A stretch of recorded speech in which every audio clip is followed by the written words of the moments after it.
how to enable disable verbose vendor logging on the Samsung Galaxy S25, S25 Plus, S25 Ultra or Edge. First, tap on the home button to return back to the home screen. Then swipe down at the top to open up Quick Settings. In here, tap on the settings icon.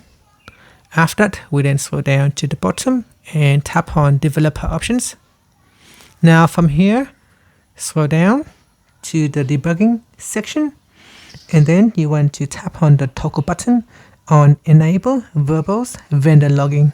So tap on it to switch it on or turn it off.